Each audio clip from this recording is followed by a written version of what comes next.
इसके बावजूद ताइजी ने सहयोग देने से इनकार करता है और मौके पर ही मूजान को मार डालता है। दावा करता है कि उसे वुकोंग को पकड़ने के लिए किसी की मदद की आवश्यकता नहीं है, हथियार को मत ले जाओ। फिर वो अपने लोगों को मूजान के शरीर को ठिकाने लगाने और गलत तरीके से रिपोर्ट करने का आदेश देता है कि वुकोंग भगवान की मृत्यु के लिए जिम्मेदार है। स्पष्ट है कि ताइजी ने जानबूझकर ऐसा किया ताकि देवताओं को वुकोंग का पीछा करने के लिए लुभाया जा सके।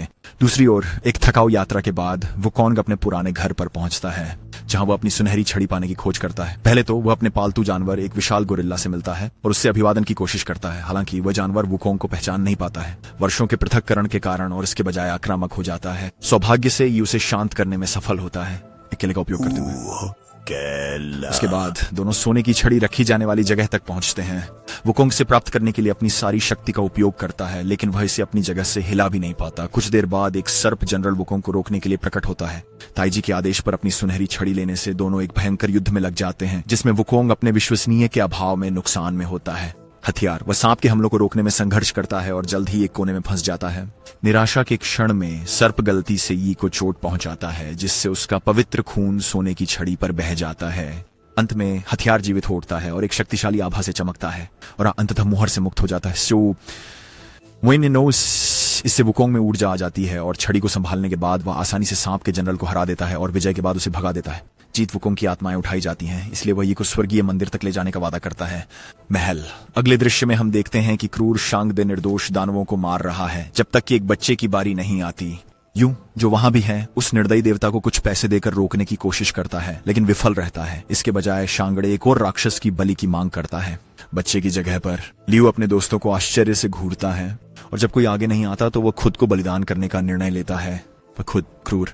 तब भगवान उसे मारने की तैयारी करते हैं जब अचानक वुकोंग कहीं से भी प्रकट होता है और बुरे लोगों से लड़ने लगता है। अपनी जादुई छड़ी से पुनर्जीवित होकर वह सभी को हरा देता है और लगभग शांगदाई को मार ही देता है, पर लियू उसे ऐसा करने से रोकता है।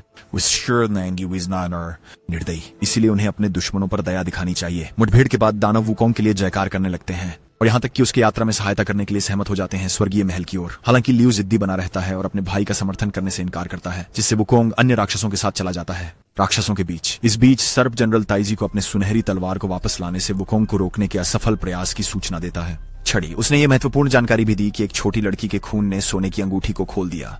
और छड़ी, ताइजे इस खबर से क्रोधित होता है, इसलिए वह लड़की को गिरफ्तार करने का निर्णय लेता है, ये मानते हुए कि उसका खून उसे मूजी द्वारा दिए गए जादुई हथियार को सक्रिय कर सकता है। बुसान, कुछ समय बाद वुकोंग और उसके समूह के राक्षस विभिन्न गांवों में क्रूर शासकों के खिलाफ लड़ाई लड़ने के अपने सफर पर जारी रखते हैं। उनकी लड़ाई सफल होती है और वे आसानी से उत्पीड़कों को पराजित कर देते हैं। इस जीत के बाद वे मनाने का फैसला करते हैं। छोटी पार्टी, हालांकि उन्हें पता नहीं चलता कि सर्प जनरल उनमें से एक के रूप में छद्म वेश में उनकी सभा में घुस जाता है। क्योंकि राक्षसों में से एक सेना। उसी रात बाद में जब वुकोंग और ये कुछ समय साथ बिता रहे थे, छोटी लड़की ने खुलासा किया कि उसने अपने माता पिता की ताइवान द्वारा हत्या के बाद से एकल परिवार में जीवन बिताया है।